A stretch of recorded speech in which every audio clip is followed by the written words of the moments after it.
There are quotes and poems that resonate, and then there are the ones that take root and change the landscape of one's life. Hi, my name's Aparna. In this video, I'm going to share about a poem that basically changed the trajectory of my life and launched me into daily walking practice that I've been engaging with for over 1,000 consecutive days. The poem is written by Rumi, translated by Coleman Barks, and goes like this. The breeze at dawn has secrets to tell you. Do not go back to sleep. You must ask for what you really want. Do not go back to sleep.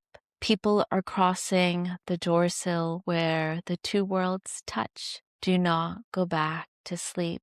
The door is round and open. Do not go back to sleep. When this poem arrived in my life several years ago, it felt like it came from some faraway place, and over time, whispers came louder messaging, and eventually was banging on my door, asking me to get up and go meet the breeze at dawn, go outside for a morning walk. Before I get further into what then happened, I want to share that I have a gift for you. I have handwritten the poem, which you can download via the link below. And you can also sign up for my newsletter, which is called Gathering Gold, in which I share reflections and voice notes and practices related to engaging with the seasons, the cycles, the elements. So back to the poem. What happened? So eventually the call became so loud that I had to go outside.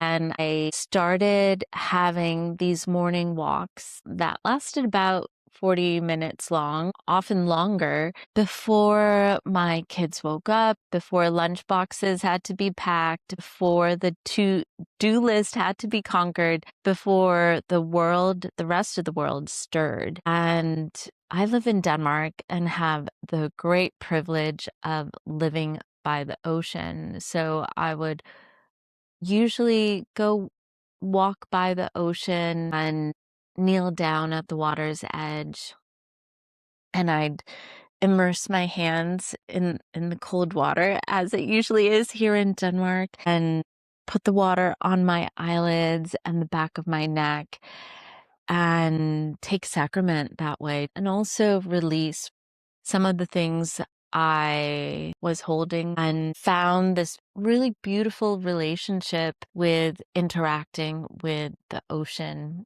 and her immensity and her spaciousness and her ability to purify and cleanse and hold so much.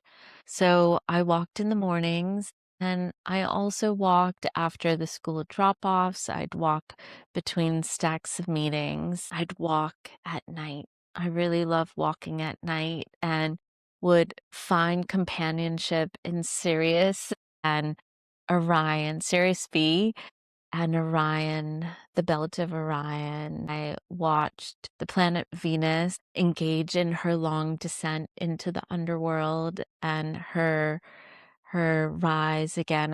I witnessed 2 cycles of that. So I walked and I walked. In general, I'd walk for a total of an hour and a half a day at the minimum, and I've been maintaining that practice for close to 3 years now. And during these walks, I realized how much I wasn't alone, how much there was companionship in my local ash tree and the red clover and the birds that had so much to say about the sunrise.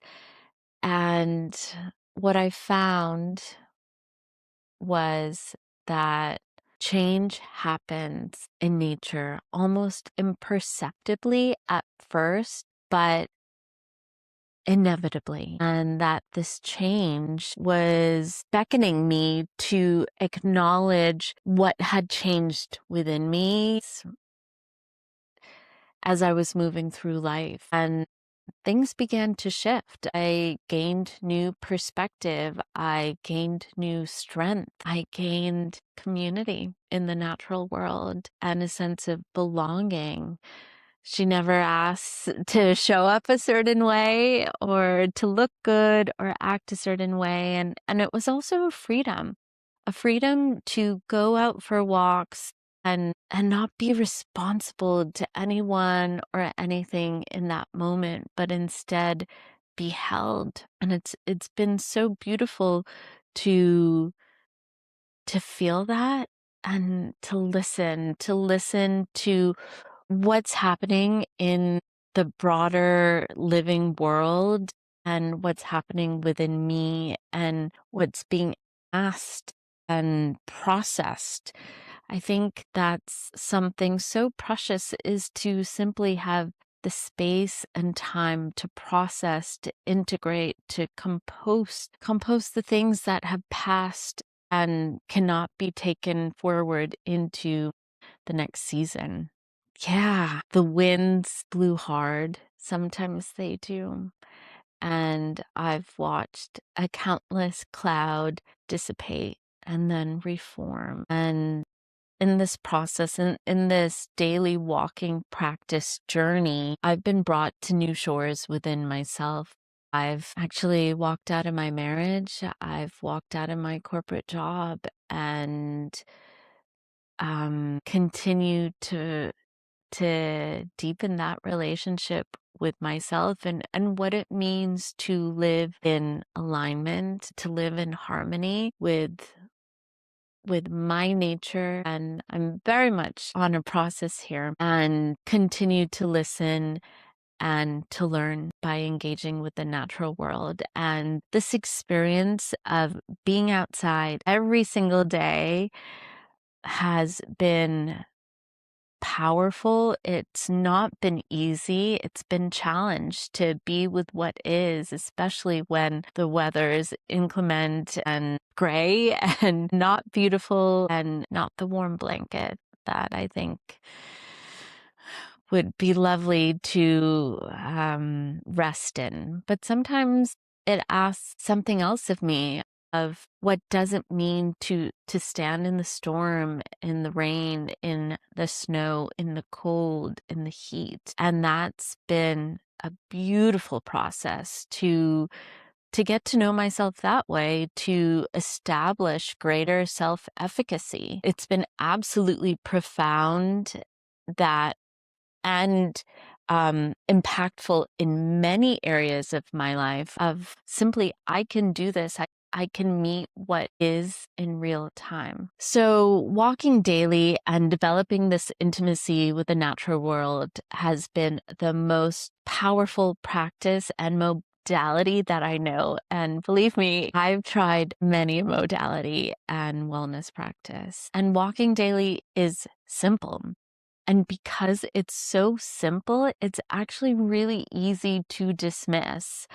What do you mean it doesn't cost anything? It doesn't. What do you mean that it's always available and that I don't need to be anything? I don't have to earn my right of entry. You don't. You don't. So it's my absolute privilege to share here about the quiet, life-giving power of walking in relationship with the natural world. And if something in you is seeking that threshold where the two worlds touch, you're absolutely in the right place. Welcome. I am so happy that you are here.